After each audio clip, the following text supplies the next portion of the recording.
आइए, आपका स्वागत है 10th क्लास वालों का। आज मैं वर्णिका भाग 2 का ढहते विश्वास कहानी के बारे में समझाने जा रहा हूँ।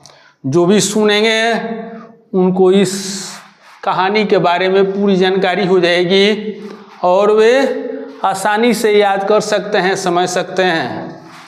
और मैं समझा रहा हूँ, आप सुनेंगे, समझेंगे, अच्छा लगेगा तो इस वीडियो को लाइक करेंगे, सब्सक्राइब करेंगे, जब भी क्लास होगा आपके पास पहुँच जाएगा। आइए हम लोग ढहते विश्वास कहानी के बारे में समझें। ढहते विश्वास उड़िया भाषा की कहानी है। सातकोड़ी होता इसके लेखक कहानीकार है।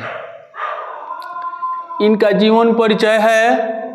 जन्म तिथि 29 अक्टूबर 1929 मयूरभंज उड़ीसा में। और इनकी प्रसिद्ध रचना है ढहते विश्वास कहानी। और उड़िया भाषा से हिंदी भाषा में अनुवादक राजेंद्र प्रसाद मिश्र है। और इनकी मृत्यु तिथि 11 फरवरी 2024 है, यानी इनका निधन हो चुका है। और यह कहानी एक औरत लक्ष्मी और बाढ़ के खतरे के बीच संघर्ष की कहानी है। अब बाढ़ की समस्या पर कहानी है कि एक औरत बाढ़ में फंसती है तो कैसे संघर्ष करती है, कैसे अपने परिवार को बचाती है, इसी पर है। और कहानी के पात्र हैं लक्ष्मी, नायिका है, मेन पात्र है। लक्ष्मण लक्ष्मी का पति है। अच्युत लक्ष्मी का बड़ा बेटा है। गुनिधि पढ़ाकू लड़का है, बाहर में पढ़ता है।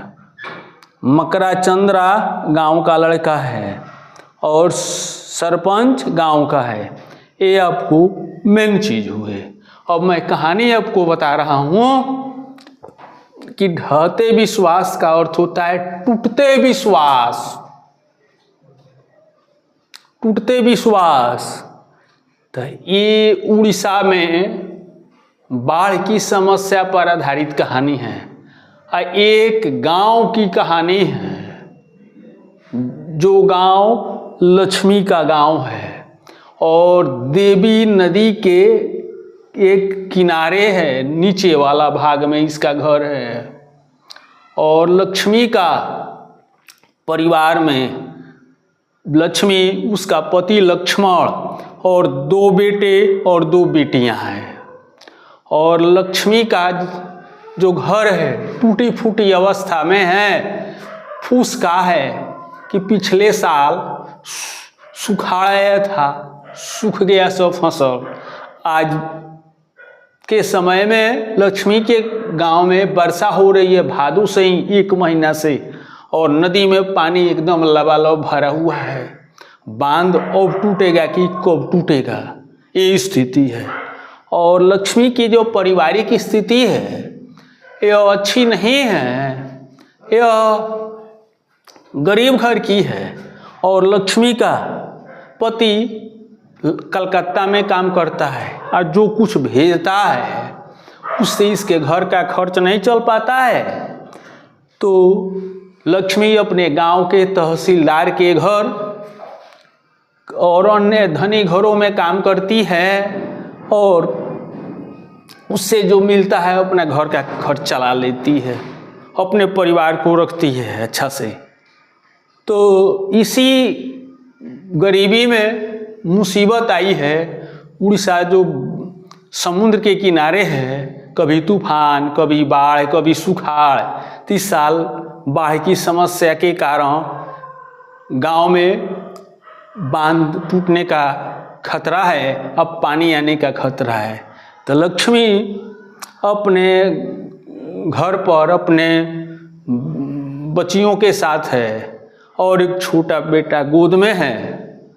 और बड़ा बेटा जो अच्युत है यह बांध पर नदी के किनारे गुनिधि के साथ, मकरा चंद्रा के साथ, गांव के लोगों के साथ सीमेंट के बोरियों में बालू भर भर कर बांध को पक्का बना रहा है कि बांध टूटे नहीं। फिर भी सरपंच ने गांव में खबर भिजवा दिया है कि बांध अब टूटेगी कि कब टूटेगी इसका कोई भरोसा नहीं है। तो इससे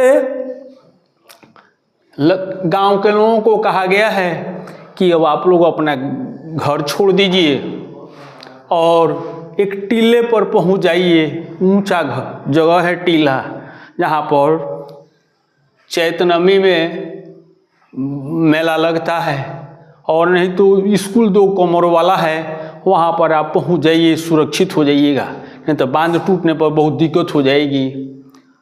और मकरा चंद्रा गुणनिधि अच्युत हो करके लोगों को जागरूक कर रहे हैं कि आप लोग जल्दी से घर छोड़ दीजिए, बांध टूटने वाली है। तो लक्ष्मी बाहर से बचने के लिए अपने घर में ताला लगा देती है और बकरियों को और गाय के गले की रसरी काट देती है कि कहीं चले जाएगी, और अपने बेटी को आगे करती है, दोनों को कहती है तुम लागे चलो टीले पर और मैं आ रही हूँ बच्चे को लेकर। और सिर पर बर्तन बोरा में कुछ सामान ले लेती है, धीरे धीरे बढ़ती है तो बांध टूट चुका है, ठेहुन यानी घुटना भर पानी है। उससे थोड़ा आगे बढ़ती है तो और ऊपर पानी चलाता है, और किसी तरह टीले के पास जोर से पहुंचती है दौड़ते हुए, तो कमर भर पानी हो जाता है।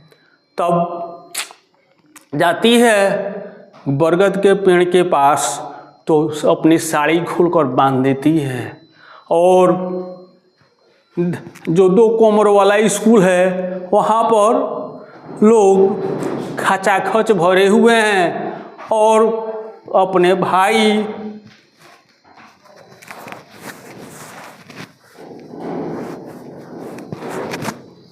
बेटा बेटी के बारे में कह रहे हैं कि कहाँ है कैसे है, लेकिन फिर भी बांध टूट ही चुका है। इधर लक्ष्मी बरगद के पेड़ में बांध कर रखी है, बेहोश हो जाती है, और सुबह में नींद खुलती है तो देखती है बेटा मेरे पास नहीं है, पानी में दह गया है। बेटी कहाँ है पता नहीं है, बेटा कहाँ है पता नहीं।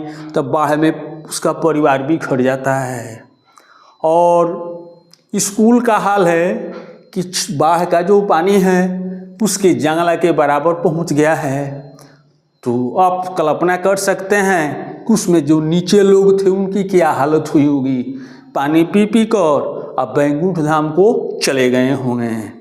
अब बाकी जो ऊपर है तो बच गए हैं। तब बाढ़ में सब कुछ स्वाहा हो गया है। वहीं लक्ष्मी कहती है हे भगवान, हर साल आपको हम लोग पूजा करते हैं, बैसाख में चैत में हवा चढ़ाते हैं, और फिर भी आप हम लोगों की बात को सुनते नहीं हैं।